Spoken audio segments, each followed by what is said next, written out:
Welcome to the Hashimoto's Doctor Podcast. You're now part of a growing community of people determined to take their health back through education and self-empowerment. But because of the healthcare system today, we don't have access to the types of healthcare that we want. So we have to do things differently. We've got to do things smarter, and we do that by becoming our own advocates. This podcast will give you the perspective and thoughts of one of the world's leading Hashimoto's doctors. So let's get started. Hey guys, Dr. Shook here. I hope you guys are having a wonderful day. I am, as always, appreciative and thankful for the opportunity to speak with you guys today and just have one more chance to make a difference and teach something to hopefully improve your quality of life. So today what I want to talk to you guys about is something that's super important. I have been, in the past 6 months, immersed in learning more about environmental toxins and their impact on our health.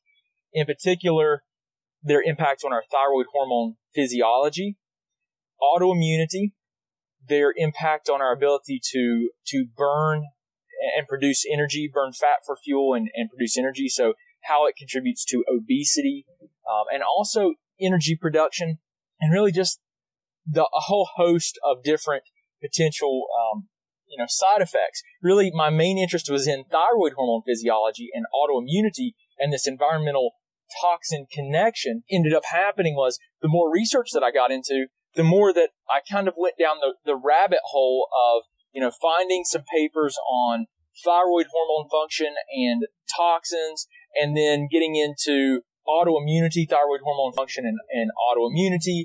And then all of these papers reference other papers, and you go down this rabbit hole and you realize that the impact of environmental chemicals on our health and physiology is just unbelievable.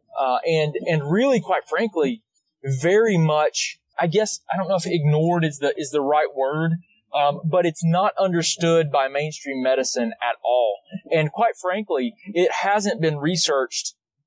I mean, listen guys, 80,000 environmental chemicals. Okay. We have 80,000 commonly used agricultural and environmental chemicals, only which, of those, about 1,500 have been researched, and not even researched in great depth and very extensively, just researched to some degree. And it's just unbelievable that these chemicals, we're finding out that many of them are not even tested for human safety, but we're able to use them. And it's everywhere through our environment, through our water. Our water supplies aren't checked for many of these chemicals, and the average person has hundreds, if not thousands, of these chemicals in their body at low levels, and we have no idea what they're really doing to us. But what we do know, with the research that has been done, that many of these chemicals, even at low levels, have a tremendous capacity to cause so many problems with our health. And in particular, I found a study this is actually on a pesticide that has been pretty well researched, because this pesticide has been around since the late 1800s. It was banned from use in the U.S. in 1972. It's called DDT. How many of you are familiar with DDT, or you've heard about DDT? Well, I'll tell you that DDT is no longer used, again, in agriculture. It is still used, I don't think in the U.S. at all, but it is still used in insect control. And I'm not sure if that's in the U.S., but it's used for, they'll spray it over non-agricultural areas to try to control the insect population. And here's the most unbelievable thing that I learned about this. So though this stuff has not been used since 1972, it is still in our environment. And guess where it's found? It's found in high levels in farm-raised fish. Farm-raised fish.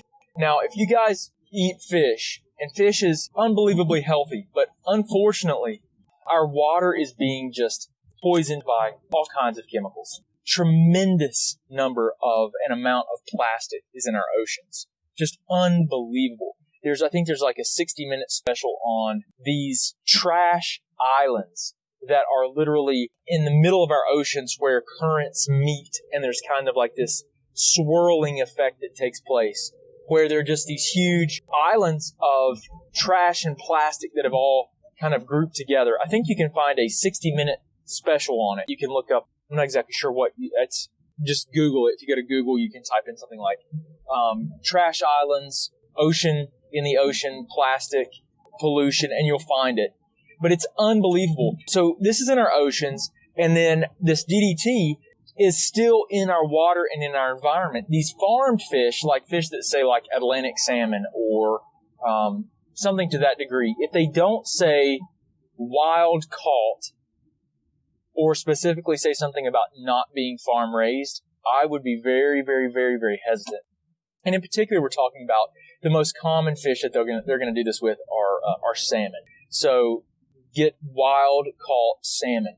If you don't, you could be dealing with a fish that was raised they confine them basically, and they feed them, they group them together, they keep them in like large nets, and they allow them to, they can't swim very far.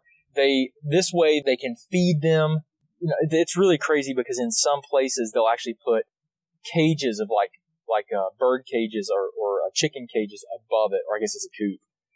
But they put like chickens above them, and the chickens defecate into the water below, and the fish eat feces from the chickens. It's so disgusting.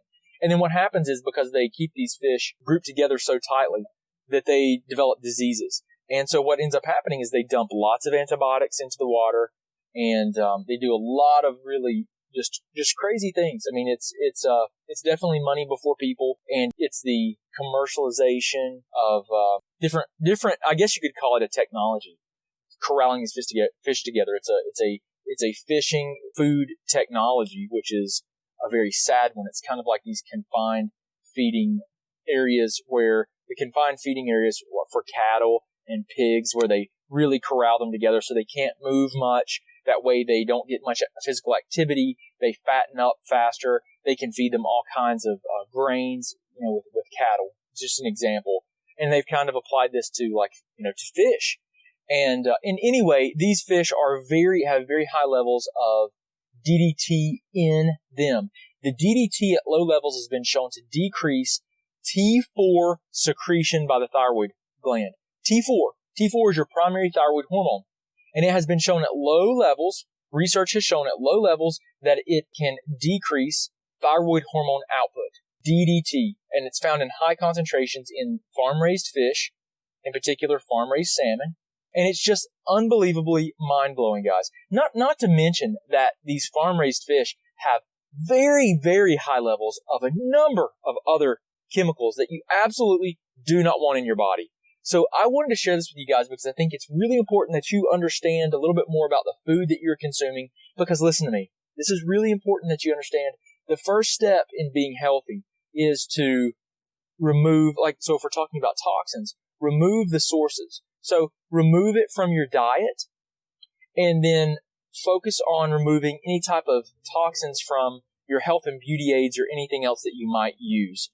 Okay, so get it out of your environment, get it out of your food, get it away from your body so that you can reduce your burden. Then you want to effectively and efficiently detoxify your body in a very scientific manner. Because I'm telling you guys, 90% of detoxes don't work.